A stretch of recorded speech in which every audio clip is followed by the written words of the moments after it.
We have a 10 Investigates report for you tonight. In February, a 10 TV investigation looked into diacetyl.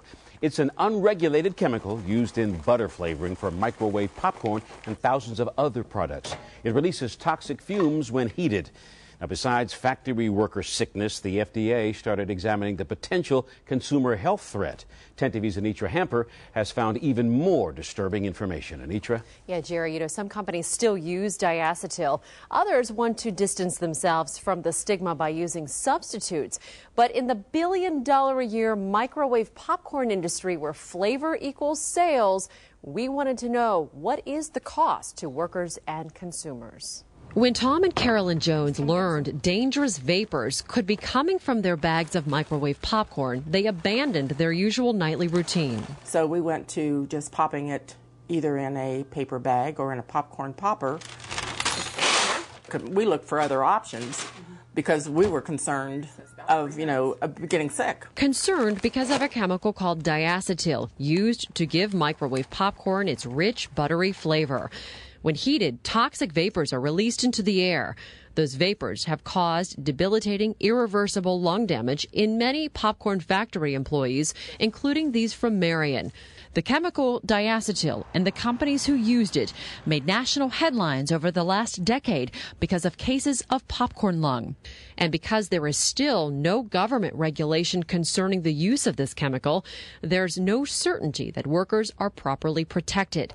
Consumers also began to worry about exposure since the same hazardous vapors in smaller concentrations are released when opening some bags of butter-flavored popcorn. In an effort to calm consumer fears, some popcorn manufacturers have replaced diacetyl with substitutes. Some companies have even launched campaigns saying they have removed the added diacetyl from their products. According to recent toxicology tests by government researchers, these replacement chemicals are just as bad or worse. Here, the lining has actually been lost. Dr. Ann Hubbs and her team at the National Institute of Occupational Safety and Health, or NIOSH, are researching these diacetyl substitutes.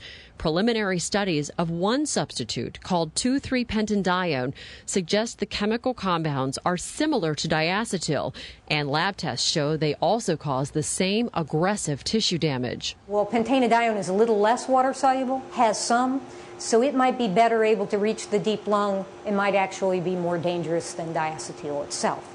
No one wants what happened in the diacetyl workers to happen again. NIOSH researchers at this West Virginia lab say right now there is no known safe replacement for diacetyl. Essentially, companies who use them are using substitutes with unknown toxicity when inhaled. But what substitutes they're using are protected by trade secrets. Dr. Kay Kreis, who investigates health hazard complaints for NIOSH, says many times the food manufacturing companies themselves don't know what diacetyl substitutes are in the flavorings they buy. The practice in industry is if the hazard of a substitute is not known, there doesn't seem to be any obligation to put that on information that goes with a chemical to a plant. So proper protection for the workers and information for the consuming public doesn't exist either. I think that business interests do or can supersede public health concerns. This is the issue at the center of a consumer class action lawsuit in California against the nation's largest popcorn manufacturer, ConAgra. It claims false and misleading advertising. The lawsuit alleges that by claiming no added diacetyl, the maker of Act II and Orville Redenbacher popcorn products is using false, misleading, deceptive, and fraudulent representations to induce members of the public to purchase the butter-flavored microwave popcorn products, and thus placing the consumer at a great health risk. What we would like ConAgra and other companies to do is to actually remove diacetyl-containing materials from their products. ConAgra officials declined to speak on camera, but tell 10 TV they stand behind their products.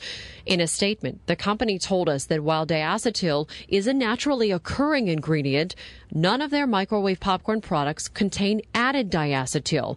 And the company says their new microwave popcorn butter flavors do not contain a specific replacement for diacetyl, but have been produced by rebalancing the other ingredients in the flavor.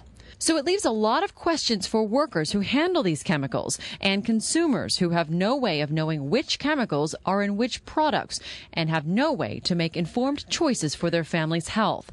The Joneses are not taking any chances. Their unopened bags of prepackaged popcorn will stay that way.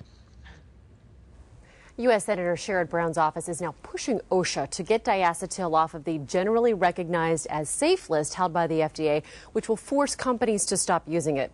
It's a great first step, but companies are already finding ways to circumvent any potential regulation, as we found in my piece. So let me ask you, how on earth are government agencies going to approach regulations with so many substitutes now out there? It is going to be a tremendous challenge.